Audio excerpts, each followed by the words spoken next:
Ladies and gentlemen, hello. My name is Tony, and I'm a friend of Phozon's, and she asked me if I wanted to do a guest narration for her, and of course I was honored and of course accepted that honorable request.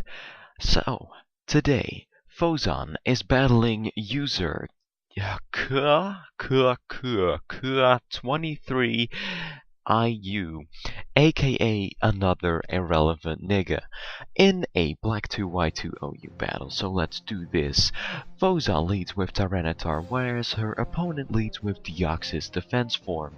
Deoxys Defense form is of course known for its ability to lay down all kinds of entry hazards in the form of Stealth Rock and Spikes.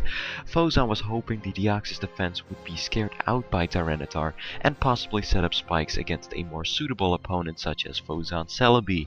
However, the opponent had none of that, stayed in, kept laying down hazards. Phozon picked up on this, set up Stealth Rock with her T-Tar to then switch out to Scizor to set up a Swords Dance of her own, becoming a big threat by itself. However, the problem with this is that the opponent still has a Jellicent. The Jellicent, of course, a Pokemon that generally does well against Scizor, unless the Scizor has Night Slash, which is not very common at all.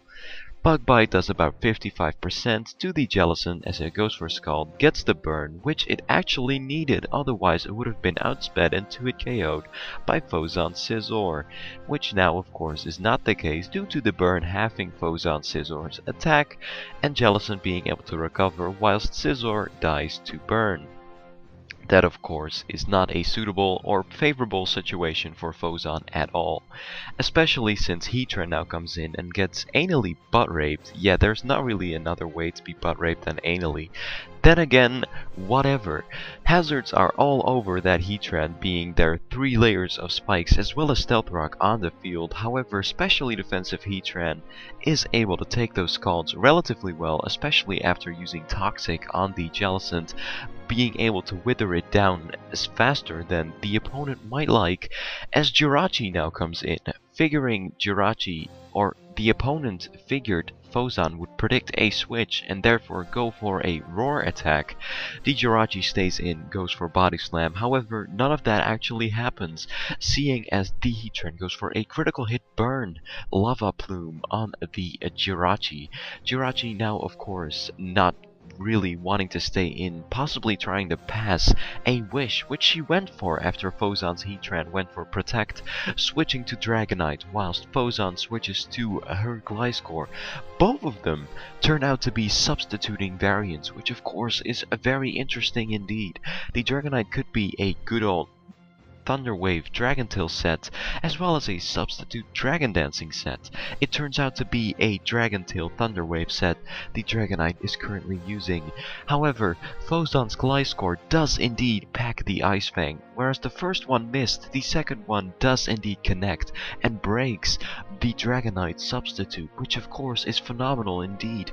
Now, however, the Dragonite doesn't even break the substitute of the Gliscor Phozon currently has out on the field with a single Dragontail, which of course tells us that Phozon has the better matchup of the two, which of course results into the Dragonite switching out into the Jirachi, which now dies to the burn damage it suffers from Heatran's critical hit burn lava plume, as now Keldeo comes in, breaks the substitute, scares out the Gliscor as the Gliscor switches to the Celebi indeed, using Baton Pass.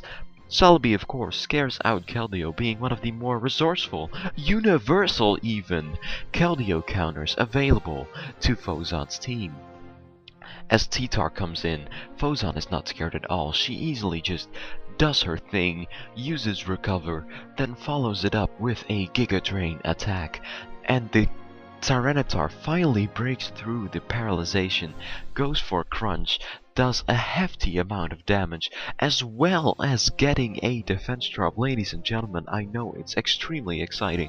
Fearing another Giga Drain, the opponent is going to switch to the Dragonite that is substitute Dragontail which is Dragon Tail, does not break. Gliscor substitute with one attack, which of course is key information to consider when factoring in that matchup.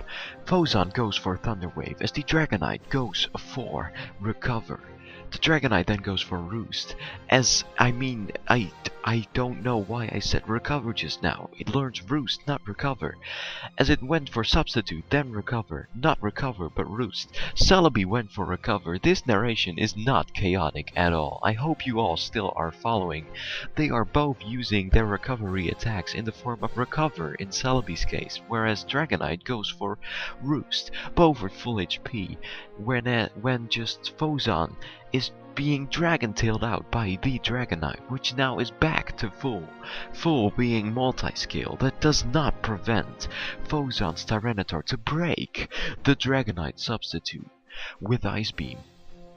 Now, the Dragonite does not want to be Ice Beamed again, therefore switches out to Keldeo. Phozon's Tyranitar, however, becomes paralyzed. We don't know what Phozon went for, but it was probably another Ice Beam. Keldeo, of course, a big threat, predicting the switch to Phozon Celebi, as it is now almost taken out by Sandstorm, living with only 1% of hit points, whereas that is not good for Phozon at all, because Keldeo is faster than Phozon Celebi, being able to go for another super effective hidden power. Whether that is Ghost or Ice, we are currently unsure. Then again, it could be 7 different hidden power types, seeing as Celebi has 7 different weaknesses, but Ghost or Ice would definitely be the most likely. However, now that Phozon knows the Keldeo is probably locked into either hidden power Ice or Ghost, she switches to Heatran, as the Dragonite, no, not the Dragonite, the Tyranitar comes in, superpowers the Heatran.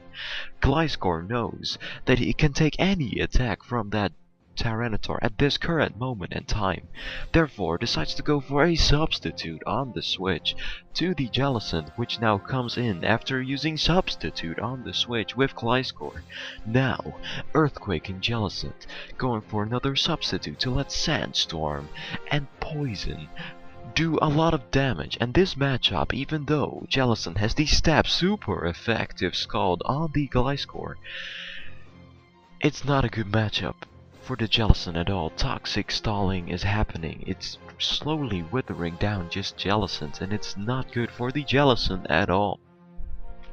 As Phozon decides to baton pass the substitute to her Tyranitar, knowing Tyranitar has a significant amount of special bulk, being able to tank at least one Scald with the substitute still remaining there. Now, Keldeo comes in, and despite of Keldeo having Secret Sword and Tyranitar having a Chopo Berry, it still goes down to the menacing blow that Keldeo